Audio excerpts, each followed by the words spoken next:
Tonight on Cronkite News, funding for dual language programs is being threatened. What advocates are doing to fight back. Plus, fentanyl has become one of the leading killers of young people. What both sides are saying about the problem. And where high school football teams are practicing in the extreme heat.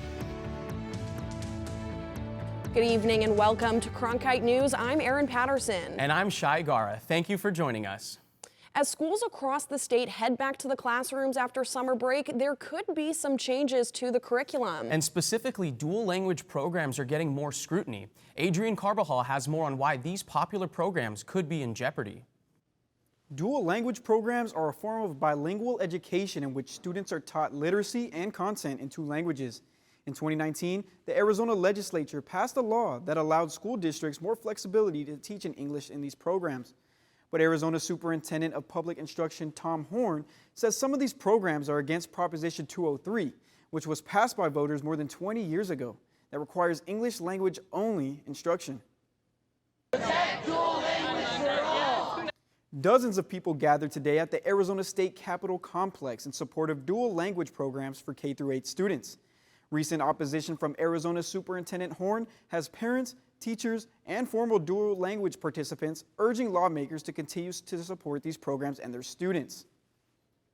We cannot continue to allow legislators and lawmakers in Arizona to push us backwards. These are students we're talking about. We're talking about children. All of these kids who are here today, these are the future of Arizona and our country, and we must support them regardless of what languages they speak. I was an ELL student, right? So I know what it feels to revert to outdated teaching methods. Like, I was being segregated 4 hours a day, not in any contact with any of my peers, and missing core content, right? We need to make sure that we're providing all the necessary resources, right, to be able to learn and master the English language without really missing the core content. In a statement, Superintendent Horn said that Proposition 203 specified that classes for English language learners must be taught in English. He goes on to say that dual language programs are an obvious violation of this initiative. Dual language program supporters delivered a petition with more than 2,800 signatures to Tom Horn's office today. The group is also calling for the State Board of Education to take up the issue in their next meeting. In the newsroom, Adrian Carbajal, Cronkite News. Thank you, Adrian. I imagine it must have been hot out at that event this morning. The widespread and extreme heat risk continues to intensify this week. John Kuzi joins us from the Cronkite Weather Center to look ahead to the next few days. As you can see, we are in an air quality pollution warning tomorrow in Phoenix, which means it will be unhealthy for some. Older adults and younger children should limit their time outside. And if you're planning to go to that coffee shop, it may be more wise to go inside rather than wait in that long drive-through line if you can stand the heat.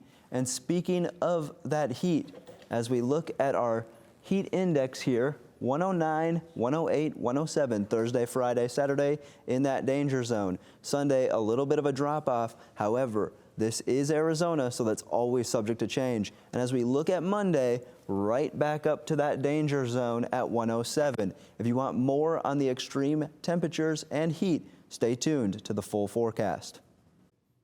A project to bring water to thousands on the Navajo Nation is about to run out of money and time. And lawmakers could say that could put more than just a construction project at risk. Isabel Garcia explains from our Washington bureau. I've said it before and I'll say it again because my Native American friends taught me this. Water is life. That message was repeated at a Senate Indian Affairs Committee meeting on water rights for indigenous communities. A message that Navajo Nation President Buu Nygren said is a reality every day for residents on the Navajo reservation. When you don't have enough water and you're constantly thinking about how can I conserve, how can I use less, how can I make sure that we have enough to bathe, how can we make sure that we have enough to cook with, it's tough decisions. Nygren was in Washington to fight for the Navajo Gallup Water Supply Project, which will bring water from the San Juan River to sections of the Navajo Nation, Jicarilla Apache Nation, and the city of Gallup, New Mexico. The project has been in the works since 2009. It aims to address the lack of adequate access to drinking water faced by many Navajos, an issue that Nygren himself has had to deal with. One of the things that's very important to me is basic infrastructure, because I know that having water, having not grown up with running water myself personally, on what it means to turn the faucet on. When originally proposed, the project was expected to cost $870 million and be finished by 2024. But with COVID, supply chain issues, and other delays, the project is now expected to take until 2029 and cost twice as much. A bill by New Mexico Senator Ben Ray Lujan would keep the project going by expanding funding and raising the budget cap to more than $2 billion, among other changes. Without his bill, construction on the project would come to a halt in 2024, years away from completion. Lujan said that would have the effect of depriving roughly 250,000 people in northwestern New Mexico and Arizona the water promised by this settlement in 2009. Nygren said Congress needs to act. So I think that it's really made it tough for people to stop worrying about basic essentials of life. And if we can cover those basic necessities, then we can start moving forward into building ourselves up even stronger. So, a deputy secretary for the Department of Interior testified that the agency also supports the bill. In Washington, Isabel Garcia, Cronkite News. Also from Washington, at a congressional hearing, the Drug Enforcement Administration says it has seized about 57 million fentanyl pills so far this fiscal year. But as Shelley Garzone reports, that has done little to stem what has become one of the leading killers of young people.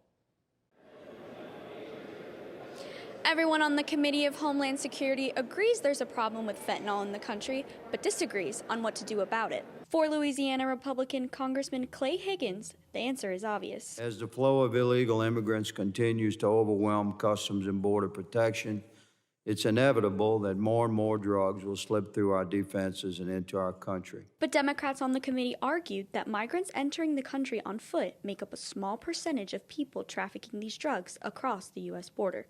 They said the solution goes beyond border security, a point echoed by a White House official. This problem does not start at our border, and it will not end at our border, and it is a national security and economic prosperity problem as much as it is a law enforcement and public health one. The CDC says fentanyl is a major cause of fatal and non-fatal overdoses in the U.S., and the group Families Against Fentanyl says it was the leading cause of death for adults ages 18 to 45 in 2021. Wherever it's coming from, one DEA official told the committee that drug cartels have a profit motive to keep the fentanyl coming, and George Papadopoulos said the DEA believes the cartels have another incentive as well. The cartels knew that there was deadly fentanyl. The amount of fentanyl that they were sending to the U.S. was deadly because they tested it on human beings in Mexico, and they still sent it anyway. While the name of the hearing was Fighting the Flow of Fentanyl from the Southwest Border, no solutions were presented in the almost 2-hour hearing. In Washington, Shelley Garzone, Cronkite News. Wednesday's hearing opened the second part of a committee investigation into Homeland Security Secretary Alejandro Mayorkas, who has been sharply criticized by House Republicans. The U.S. Food and Drug Administration approved the first over-the-counter birth control pill. The daily oral contraceptive, O-pill, will be available without a prescription at drugstores, grocery stores, and even online. According to the FDA, the price and when it will hit shelves is up to the manufacturer. The FDA says when used as directed, the pill is safe and is expected to be more effective than other non-prescription contraceptive methods. But officials say in order for the pill to be effective, it needs to be taken at the same time every day. And over 100 countries have already allowed for over-the-counter contraception. Coming up, one ASU women's soccer player was named to her country's World Cup roster. Find out who and what country she'll represent next. And how one company is bringing custom sneakers to this year's NBA Summer League.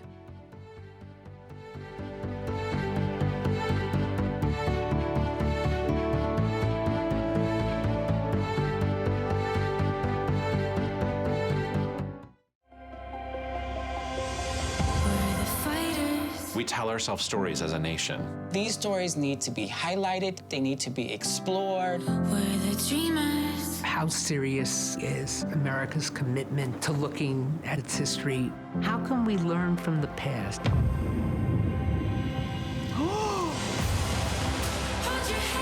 Douglas said, "You're going to look me in the eye and see my humanity." It It's illuminating. I'm seeing the expansiveness of my history. It's pretty great. There's so much richness to Black life and Black culture. I think the story of Muslims in America is the story of America. Tonight, they are free. I cannot imagine how excited he must have been. It's a wonderful feeling. This is why we do this. It makes me even more committed to struggling for a better world.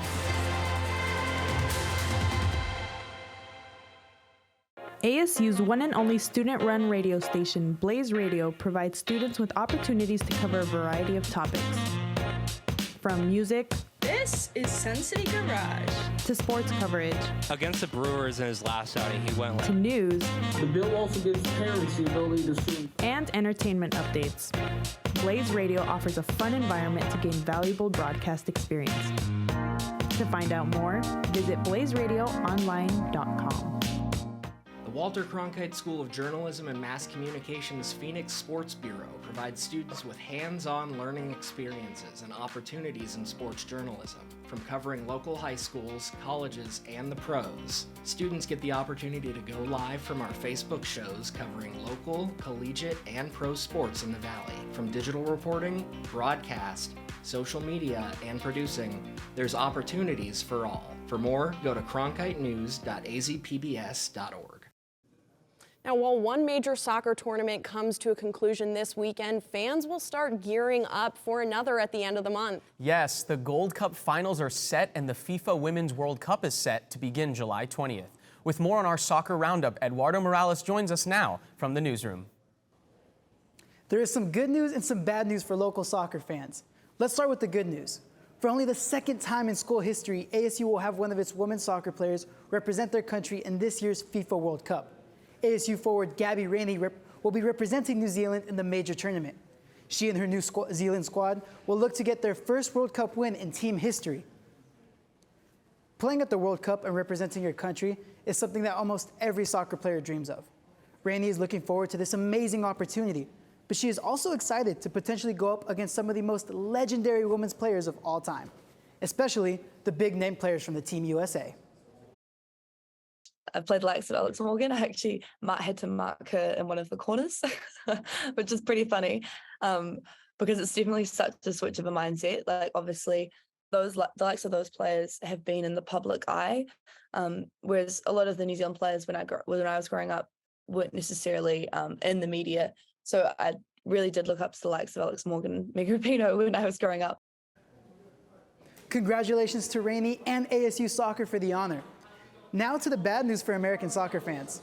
Team USA was eliminated in the Gold Cup, losing last night to Panama in dramatic fashion. The two teams scored in extra time, but the US was eliminated in penalties. Team USA misses out on the chance to tie Mexico for the most Gold Cup titles in history. Disappointing finish for them, considering they were favored to win that one. Meanwhile, Mexico won their game against Jamaica 3-0 and will move on to the finals with Panama on Sunday at SoFi Stadium. On Mexico's roster is current Barcelona B player Julian Araujo, who actually spent some time at the Barcelona Academy, here in Casa Grande as well. Nice to see Phoenix soccer talent getting to play on a major international stage. In the newsroom, I'm Eduardo Morales, Cronkite News. If you have a clean pair of sneakers or custom shoes, the NBA Summer League is the perfect place to break them out. One shoe company is in Las Vegas this year and is helping fans create their own one-of-a-kind kicks.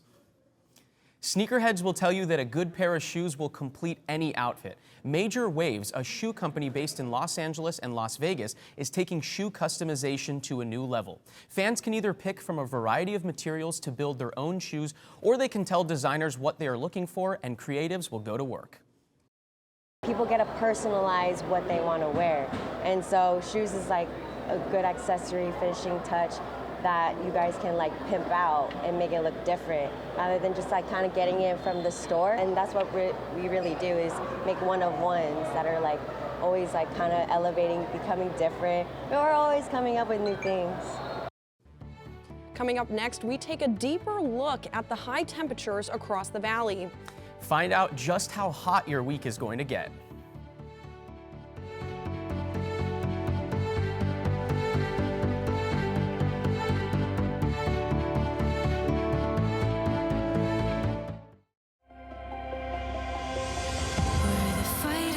We tell ourselves stories as a nation. These stories need to be highlighted, they need to be explored. We're the dreamers. How serious is America's commitment to looking at its history?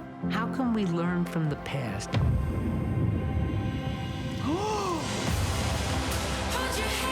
Douglas said, "You're going to look me in the eye and see my humanity." It's illuminating. I'm seeing the expansiveness of my history. It's pretty great. There's so much richness to Black life and Black culture. I think the story of Muslims in America is the story of America. Tonight, they are free. I cannot imagine how excited you must have been. It's a wonderful feeling. This is why we do this. It makes me even more committed to struggling for a better world.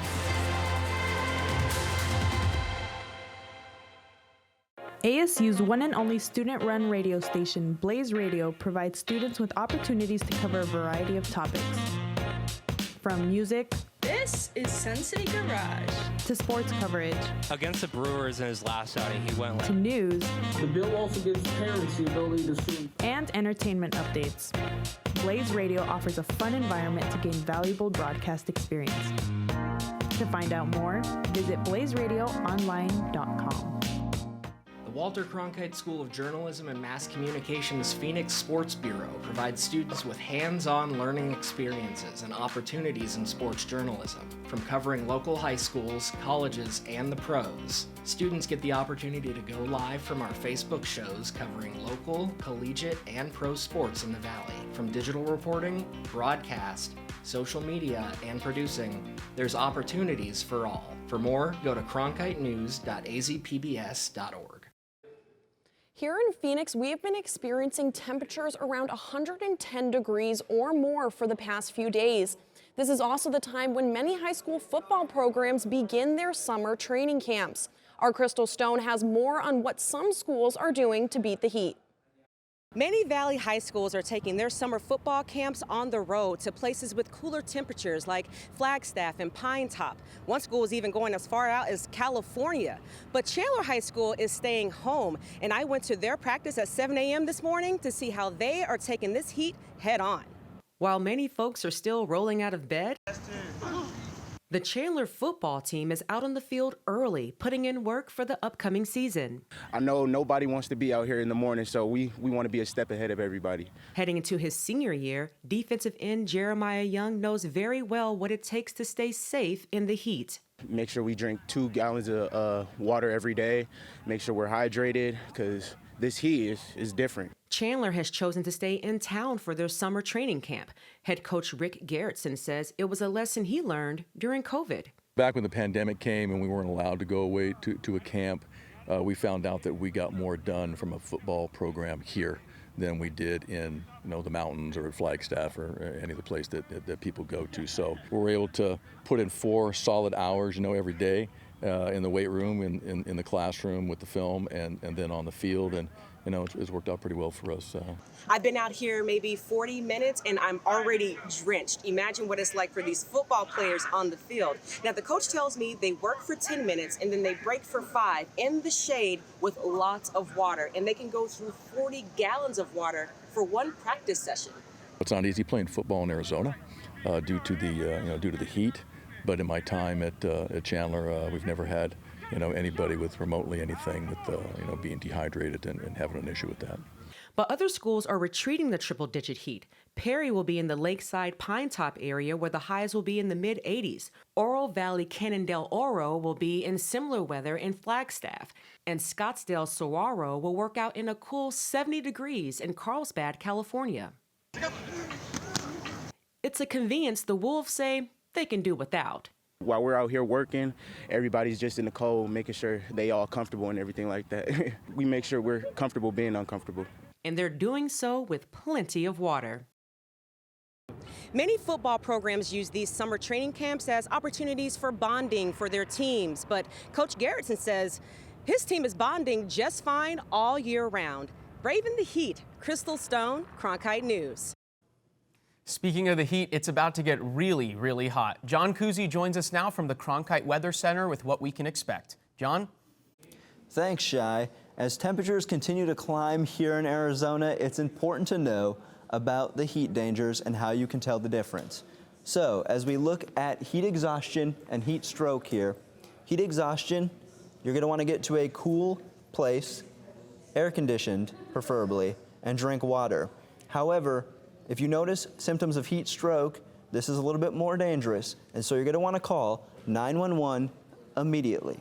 But as we move into our future planner, not at 8 p.m., 109, doesn't get any better here at 10 p.m., still 105. Looking at our future cast, Thursday evening, we've got some showers in the southeastern part of the state in White River and some clouds in the southern part of the state in Tucson. And as we look at Friday evening, those will return to that southeastern part of the state. Monsoon season is on the way, and that relief from the heat is coming. However, not yet. As we look at our lows, 93 in Phoenix, 56 in the Flagstaff, and 50 in the Grand Canyon. But as we go into our highs, 116 here in Phoenix, 116 in Lake Havasu, and no relief from the heat up north as it's 96 in the Grand Canyon and 92 in Flagstaff. Looking at our 8-day forecast, 116, 118, 117 this weekend, and rolling in to the week.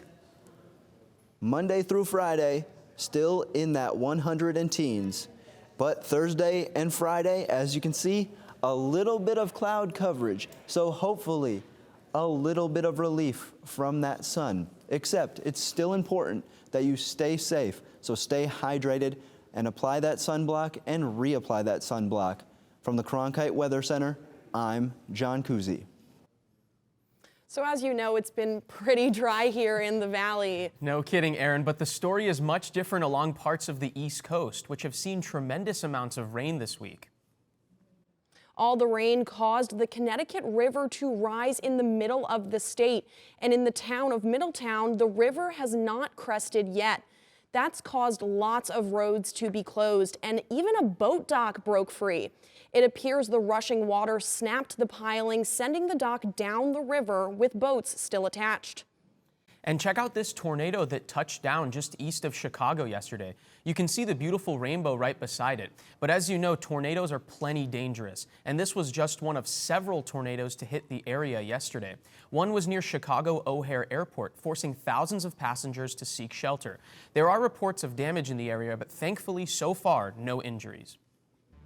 Now, Shai, you've heard of Rosie the Robot, the famous cartoon robo-maid from the Jetsons? I sure have. Well, after the break, we'll introduce you to a real-life Rosie the Robot, only this robot cleans the beach instead of your house. That's next. On Masterpiece Mystery. Evil can find its roots so easily in an English village. The landscape of criminal investigation. Murder, almost certainly. Modern policing methods. We endeavour to do our best. We're working hard to solve this case. And to make sure justice gets done. It's a new adventure. And the rest, as they say, is mystery. I can hardly wait.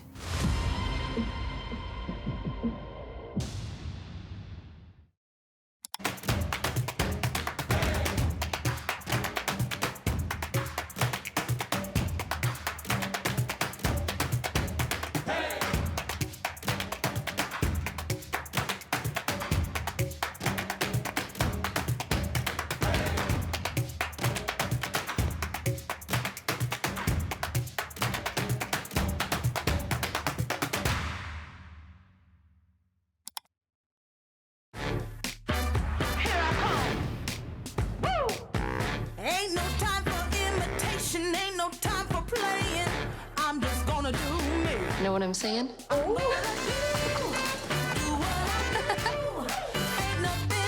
Try to stay out of trouble. Where's the fun in that? You know how ladies can be. I'ma do what I do. Stream the best of PBS on any device with the PBS Video app. All your favorite drama, history, science, news, and documentaries, all in one place. Watch your PBS station live or catch up on the shows you missed. Discover new favorites from PBS and locally produced shows from your station. Sign in and start streaming today.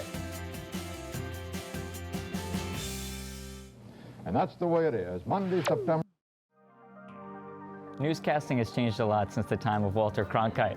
That's why here at the Walter Cronkite School of Journalism, you can learn the studio production skills of today in real time. Whether you want to work audio, direct, technical direct, design graphics, or you can even run the floor. It's all part of the Television Production and Graphics Lab here at the Walter Cronkite School of Journalism. We're going on in 3, 2...